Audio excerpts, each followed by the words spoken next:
Trump ప్రవర్తిస్తున్న తీరు పుణ్యమా అని చైనాతో మనకు సత్సంబంధాలు ఏర్పడుతున్నాయి అనుకోవాల్సి వస్తోంది. ఇక 1960 నుండి కూడా భారత్ను వంచిస్తున్నటువంటి చైనాతో ఈ మధ్యనే నెమ్మదిగా స్నేహం మొసలేల్తోంది. తాజాగా 5 ఏళ్ల అనంతరం భారత్ చైనాల మధ్య నేరుగా విమాన సర్వీసులు మొదలవడం విశేషం. ఈ విషయాన్ని భారత్లో చైనా రాయబార కార్యాలయం ప్రతినిధి యూ జింగ్ ధృవీకరించారు. మొదటి విమానం కోల్కతా నుండి గ్వాంగ్జౌకు టేకాఫ్ తీసుకుందన్నారు. నవంబర్ 11 నుండి తాము కోల్కతా గ్వాంగ్జౌ ఎయిర్ బస్ సర్వీస్ను ప్రతిరోజు నడుపుతామని ఇండిగో ప్రకటించింది. అలాగే నవంబర్ 9 నుండి కూడా షాంఘై న్యూఢిల్లీ మార్గంలో వారానికి 3 సర్వీసులు రాకపోకలు సాగిస్తాయి. ఇక 2020 జూన్తో ఇరు దేశాల సైనికుల మధ్య తూర్పు లదాఖ్లోని గ్వాల్వాన్ లోయలో చోటు చేసుకున్నటువంటి తీవ్ర ఘర్షణలు, కోవిడ్-19 మహమ్మారి నేపథ్యంలో ప్రత్యక్ష విమాన సర్వీసులు కూడా నిలిచిపోయాయి. సరిహద్దులో ఇరు దేశాల సైన్యాల మోహరింపులతో 2024 అక్టోబర్ వరకు తీవ్ర ఉద్రిక్తతలు కొనసాగాయి.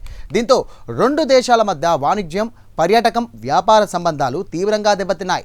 డైరెక్ట్గా విమానాలు రాకపోకలతో తిరిగి ఈ సంబంధాలు గాడిన పడతాయని భావిస్తున్నారు. ఈ సంబంధాలు ఎలాంటి బలమైన బంధాలుగా ఏర్పడతాయో చూడాల్సిందే.